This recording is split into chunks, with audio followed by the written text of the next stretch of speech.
What's up, y'all? Been a minute. Just wanted to check in with y'all. I know it's been probably, I don't know, 2 months, something like that, 6 weeks. I'm not sure. But yeah, just kind of want to come on here and vent, man. I've been applying to a lot of jobs. At this point, I would say, I've been laid off May 1st. At this point, I've applied to probably about 600 jobs if you count Indeed, LinkedIn, couple of direct on the websites for probably 2 dozen companies, I would say. And it's rough out here, y'all. Don't let anybody tell you otherwise. I can kind of speak on that because I actually graduated in December of 2008 from college with a fresh bachelor's of science degree in web design and media development. My whole goal was to be a Flash action script developer and hopefully work on, Flash games and just basically add Flash animations to sites, that sort of a thing. And when I graduated December of 2008, pretty much the same type of job market. Like, it was so rough if you were a brand new college grad with no experience. Put it like this, I was getting sometimes I'd get hit up by places in, early 2009 talking about they want somebody who's essentially a front end developer paying 10, 11 bucks an hour. Crazy. And I remember when I was in college, my professors would say, you shouldn't take anything under $23 an hour. So I'm thinking I would get something like that. So I'd say this market is pretty comparable. I know like I said, when I graduated, I spent an entire year looking for a job, could not get a job in my field, could not even get a job at like Target, could not get a job at Best Buy, Geek Squad, even though I had like basically desktop support, help desk experience, because places were like, well, we're scared that when the economy picks up, you'll leave. Of course I will, but I tried to play that role of no, no, no, I really want to work here. So I ended up after a while working for a cell phone company. But yeah, I just wanted to talk about some things today. The rise of ghost jobs. Yes, it's getting spooky out here. It's a lot of ghost jobs. What do I mean by that? The job's really not there. I mean, it looks like it's there. You think it's there. It's not really there. So I've been seeing this phenomenon lately where I'm applying to jobs. I do the standard, HR interview over the phone. They want to ask me about my skills, blah, blah, blah. That's easy. I get the part where I get the technical assessment, and I've had probably 5 of them recently in the past 7 weeks or so, where I get the technical assessment, typically a hacker rank. I do the assessment. I do pretty good on it, pretty well on it. Like, I'm confident when I do it. Nothing looks crazy. I'm like, oh, this isn't bad. Most of the test cases are passing, that sort of a thing. And I'll do the technical assessment. I'm waiting to hear good news back. And again, this is typically through a third party recruiter, contacts me initially for a role, wait to hear back, email them, don't hear anything. A week passes, email, call the recruiter. They're kind of, playing games, ducking and dodging. And finally they'll answer and be like, yeah, so, first I'll be like, oh, we haven't heard anything from the client yet. I'll keep kind of sweating them after 3 days if I haven't heard anything. Hey, do you have any updates for me? Oh, still haven't heard anything. Finally, one thing I'm noticing is places will be like, oh, well, the company has now put the position on hold.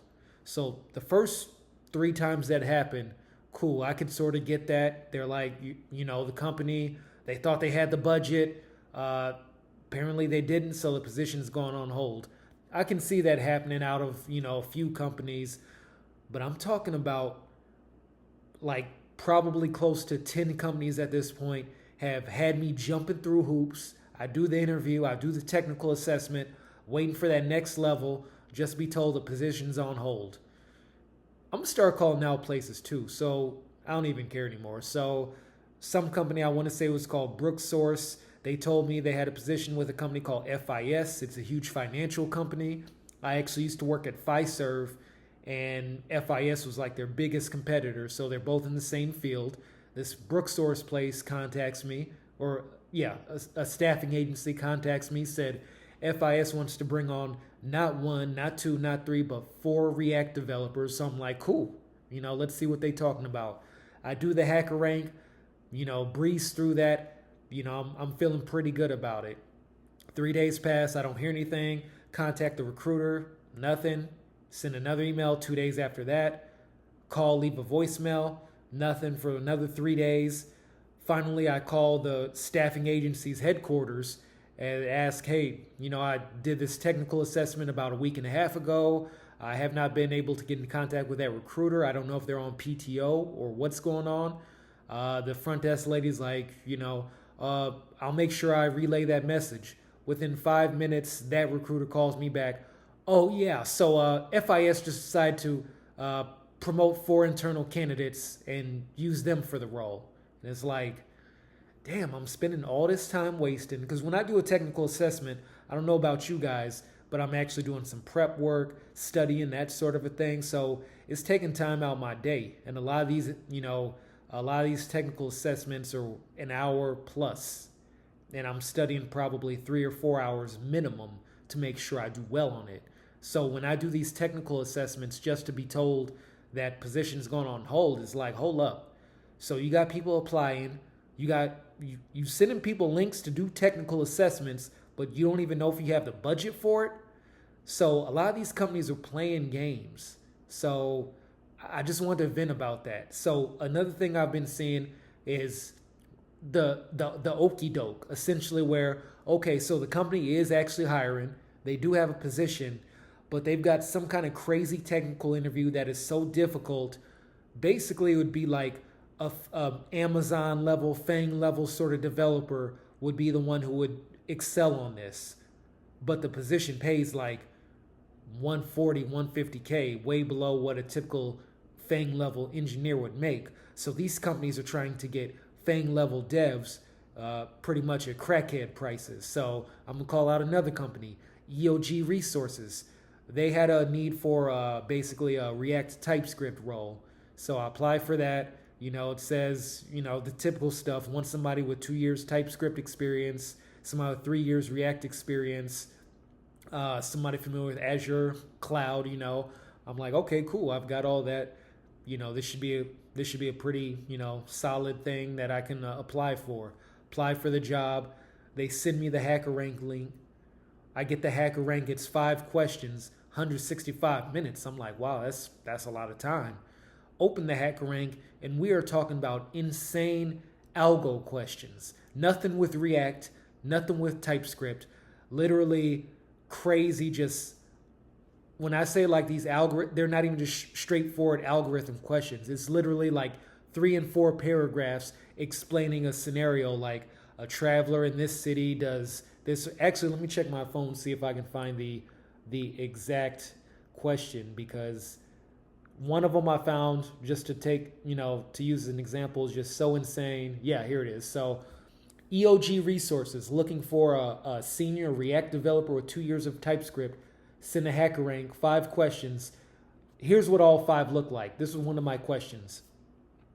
A traveler visits cities represented as an array of integers. Each integer represents the amount of money the traveler spends, negative integers, or earns, positive integers, by visiting a city for a day.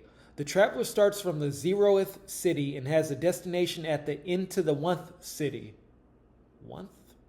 Into the 1 city. The traveler can either stay in adjacent cities or cities at a difference of p between them. The number p can be any prime number having the digit 3 in the ones place. Determine the maximum amount of money the traveler can have at the end of his journey. The optimal journey results in a total amount of 100. And that's not even the entire question. There's another 2 little paragraphs explaining the problem. So that's what all 5 questions look like. And I'm like, you playing games. You playing games, because this is not a typical question. Just for grins and giggles, I even put that question into ChatGPT and Gemini. ChatGPT and Gemini struggle with this. So that particular question had 15 test cases that had to pass. ChatGPT was able to output some JavaScript code for it that got only 4 of the 15 test cases to pass. We're talking about AI was like, bro, what? So I shared this question with some friends of mine in the Discord. Come to find out, one of my buddies who's actually interviewed at Meta, didn't get the job, but he's interviewed there, did some research. That's elite code hard. He said when he interviewed at Meta, they do not even ask leak code hard questions unless it's a senior software level for Meta that starts at $350,000 a year. This was a job with EOG Resources paying from 140 to 180K, and all 5 questions were this level of complexity. Bruh, what is going on? EOG Resources clearly wanted a meta level developer for a fraction of the cost. So, again, these companies are playing games. So, I say that just to vent and to put these companies out there because as a developer, it's time we push back on this.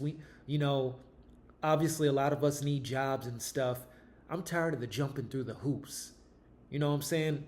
These jobs make us, they spend our time, and just to tell us, position's gone on hold. Like we just have all the time in the world to take these tests. They don't respect our time, but at the same time, they will say, they want stuff like company loyalty. Again, this is why company loyalty is dead. This is all games. Why put jobs out there if you're not really trying to fill them? Why put jobs out there where it's asking for 2 years of React experience, a year of TypeScript experience, but you're literally asking 5 leak code hard questions, and you're not even a technology company. EOG Resources is an oil and gas company here in Houston. How dare you ask something like that? This is a joke. These are games. These companies are playing games. I'm tired of it. Somebody has to speak on it. I'm going to speak on it. I just don't care at this point. I'm actually to the point now, I might start telling companies, hey, I'll answer general technical questions verbally. I'll answer questions about what I've worked on in the past, portfolio items. But if you want me to take an online assessment, you got to pay a $100 retainer so I know you're not just playing games. That's kind of what I'm on right now. That's how fed up I am after doing 600 job applications since May 1st. So, like I said, I just came on here to kind of vent about that and ghost jobs. So it's not you. So if you see these job postings and whatnot, half of them, they're not really trying to hire anybody. I don't know if they get some kind of tax benefit of posting jobs, acting like, hey, we're looking for people.